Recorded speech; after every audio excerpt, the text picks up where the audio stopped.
तो स्वागत है आपका हमारे चैनल एनसीईआरटी सॉल्यूशन 99 पर।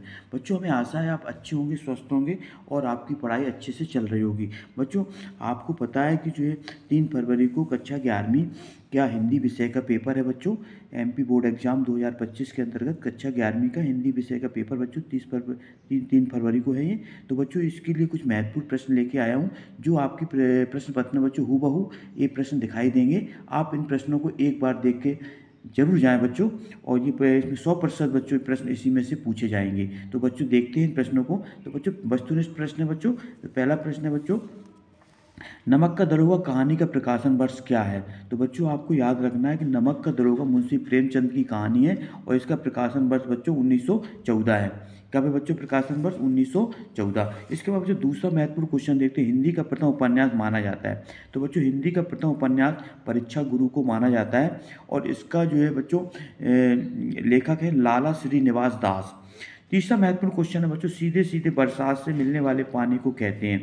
तो सीधे सीधे जो बरसात से जो पानी प्राप्त होता है बच्चों उसको पालर पानी कहा जाता है। कौन सा पानी बच्चों? पालर पानी।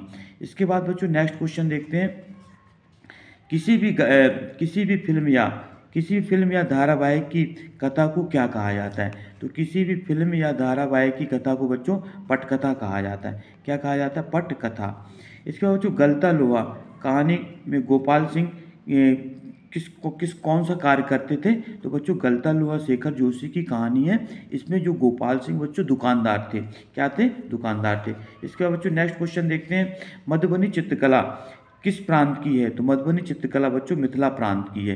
किस प्रांत की है? मिथिला प्रांत की है। मीराबाई की भाषा मूलतः है बच्चों, तो मीराबाई की पता है आपको, मीराबाई की भाषा राजस्थान की है और इनका जन्म जो है बच्चों राजस्थान के कुड़की में हुआ था।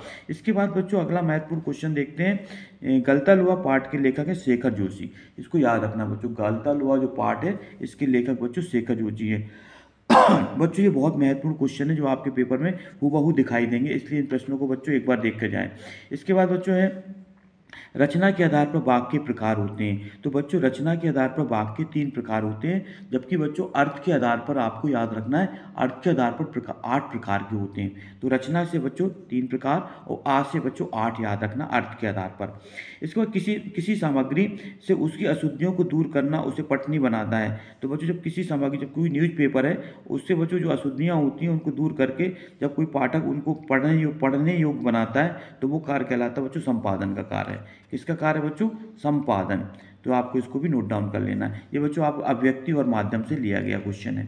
इसके बाद है बच्चों अगला क्वेश्चन, ये बच्चों आपके जो है रिक्त स्थान है।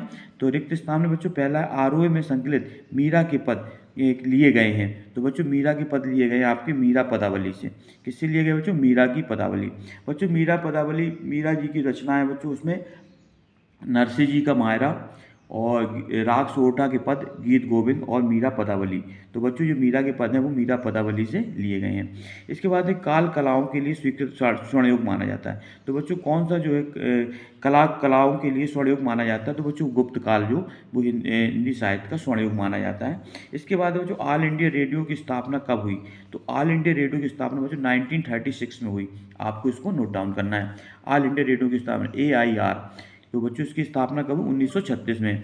अगला है बच्चों गाय पालतू पशु। इस शब्द में अभिधा शब्द शक्ति है, क्योंकि बच्चों गाय इसका बच्चों साधारण अर्थ लिया गया है। अभिधा शक्ति वहाँ होती है जब किसी चीज़ का सीधा अर्थ निकलता है। तो बच्चों गाय पालतू पशु है इसलिए यहाँ सीधा अर्थ निकल रहा है, इसलिए बच्चों ये अभिधा शक्ति है। शब्द शक्ति बच्चों 3 प्रकार की होती है, अभिधा, लक्षणा और व्यंजना। इसके बाद संक्षेपण किसी भी गद्यांश का 1/3 लिखा जाता है। बच्चों संक्षेपण जो लिखा जाता है वो किसी भी गद्यांश का 1/3 1/3 होता है बच्चों, 1/3।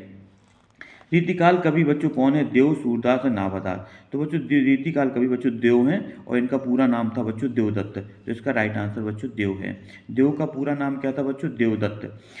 संचारी भावों की संख्या बच्चों 33, आपको याद रखना है। संचारी भावों की संख्या कितनी है? 33। स्थायी भावों की संख्या बच्चों 9 है और जो है रसों की संख्या भी बच्चों 9 ही है। इसके बाद वह परिश्रम करता तो अधिक सफल होता। किस प्रकार का वाक्य है? तो बच्चों वह परिश्रम करता तो अधिक सफल होता, यह संदेहवाचक वाक्य है, ये आपको याद रखना बच्चों। सीधे बरसात से मिलने वाला पानी क्या कहलाता है बच्चों? पालर पानी कहलाता है।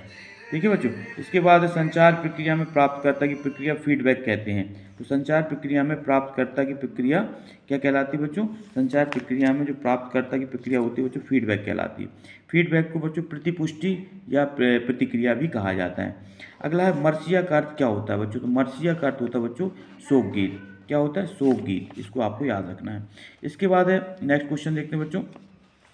भारत का प्रथम समाचार पत्र कौन सा था? बंगाल गजट था। आपको बच्चों याद रखना कि भारत का जो प्रथम समाचार पत्र था वो बंगाल गजट था बच्चों। इसका प्रकाशन 1778 है और ये बच्चों अंग्रेजी भाषा में लिखा गया था। जबकि बच्चों हिंदी भाषा का जो प्रथम समाचार पत्र है वो आपको पता ही होगा कौन सा हिंदी भाषा का प्रथम समाचार पत्र, उसको याद रखना बच्चों। और दैनिक हिंदी समाचार पत्र वो भी है दैनिक सुधा वर्षण, ये भी आपको याद रखना है। तो बच्चों ये है भारत का प्रथम समाचार पत्र बंगाल गजट था जो कलकत्ता से प्रकाशित होता था और ये अंग्रेजी भाषा का था। इसके बाद बच्चों नेक्स्ट क्वेश्चन देखते हैं। नेक्स्ट क्वेश्चन बच्चों आपका जो सही जोड़ी है बच्चों, ये प्रश्न आपकी परीक्षा में देखने को मिलेंगे ज्यों कि तो, इसलिए आप इन प्रश्नों को बच्चों एक बार जरूर देख के जाएं। तो इसका बच्चों क्वेश्चन है, पहला क्वेश्चन है बच्चों कि सही जोड़ियाँ मिलाना है। तो सही जोड़ी बच्चों पहला है कविता का गांधी। कविता का गांधी किसे कहा जाता है बच्चों? आपको पता होगा। तो कविता का गांधी बच्चों कहा जाता है हमारे जो है भवानी प्रसाद मिश्र को। किसको कहा जाता है बच्चों? भवानी प्रसाद मिश्र को। इसका राइट आंसर बच्चों ये है। निपात शब्द वो कहलाते हैं बच्चों जिनका प्रयोग करने से अतिरिक्त किसी भी बात पर अतिरिक्त बल देने पर जिन शब्दों का प्रयोग किया जाता है बच्चों वो निपात शब्द कहलाते हैं। किसी भी बात पर अतिरिक्त बल देने के लिए जिन शब्दों का प्रयोग किया जाता है बच्चों निपात शब्द कहलाते हैं। निपात शब्द में बच्चों ये आता है भी, तक, ये सब निपात शब्द हैं। शेखर जोशी की रचना का नाम बच्चों गलता जोशी है, इसलिए इसका राइट आंसर ये होगा। हाथ मलना मुहावरे का अर्थ होता है बच्चों पश्चाताप करना। हाथ मलना मुहावरे का अर्थ क्या है बच्चों? पश्चाताप करना। भरतनाट्यम बच्चों एक नृत्य है और बच्चों ये तमिलनाडु का नृत्य है। ये कहाँ का है बच्चों? तमिलनाडु का। अनुस्मारक को बच्चों स्मरण पत्र कहा जाता है या इसको अंग्रेजी में रिमाइंडर कहा जाता है। इसके बाद बच्चों एक वाक्य में उत्तर देखते हैं जो आपकी परीक्षा में ज्यों कि त्यों बच्चों ये क्वेश्चन आपको देखने को मिलेंगे।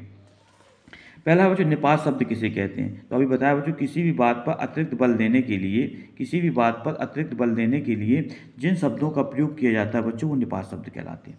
श्रृंगारप्रद रचनाओं में कौन सा गुण पाया जाता है? तो श्रृंगारप्रद रचनाओं में बच्चों माधुर गुण पाया जाता है, आपको याद रखना है। इसके बाद ओज गुण में कौन से रस पाए जाते हैं? तो ओज गुण में बच्चों वीर रस और रौद्र रस, ये दो रस पाए जाते हैं ओज गुण में। भारत मित्र के संपादक का नाम लिखो। तो बच्चों भारत मित्र जो पत्रकार थी इसके संपादक का नाम है बाल मुकुंद गुप्त। इसके बाद जामुन का पेड़ कहाँ गिरा था बच्चों? ये जामुन का पेड़ सचिवालय के लॉन में गिरा था, आपको याद रखना कि जामुन का पेड़ सचिवालय के लॉन में गिरा था। इसके बाद विज्ञापन लेखन में ध्यान देने योग्य एक बिंदु लिखिए।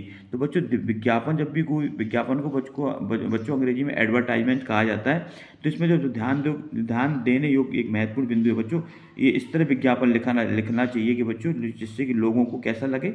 आकर्षित लगे, लोगों को आकर्षित दिखना चाहिए। इसके बाद कबीर के अनुसार मानव शरीर का निर्माण किन 5 तत्वों से हुआ है? बच्चों आपको याद होता है कबीर के अनुसार जो मानव शरीर है इसका निर्माण 5 तत्वों से हुआ है। क्षिति, जल, पावक, गगन, समीरा, पंच तत्व से बना शरीरा। कलम का सिपाही किस विधा के अंतर्गत लिखी जाती है? तो कलम का सिपाही बच्चों जीवनी विधा के अंतर्गत लिखी जाती है। इसकी बच्चों जीवनी विधा के अंतर्गत है कलम का सिपाही। और बच्चों इसकी लेखक है अमृत राय, आपको ये भी याद रखना है। आलू अंधारी मूल रूप से किस भाषा में लिखी गई है? तो आलू अंधारी जो रचना है मूल रूप से बच्चों बंगाली भाषा में लिखी गई है। ये बच्चों आलू अंधारी बंगाली भाषा का शब्द है। शब्दकोश क्या है बच्चों? शब्दों का खजाना होता है, इसे शब्दकोश कहा जाता है। तो बच्चों आई होप यू आपको प्रश्न समझ में आए होंगे। बच्चों ये प्रश्न आपकी परीक्षा में पूछे जाएंगे 100%। आप इन प्रश्नों को नोट कर लें और इनको एक बार जरूर देख के जाएं बच्चों। आई होप यू कि आपको ये प्रश्न समझ में आएंगे। बच्चों आपसे आग्रह है कि आप हमारे चैनल को सब्सक्राइब कर दें, लाइक कर दें और ज़्यादा से ज़्यादा लोगों को शेयर करें। इसी तरह बच्चों आपके लिए प्रश्नों का संग्रह लेकर आता रहूँगा।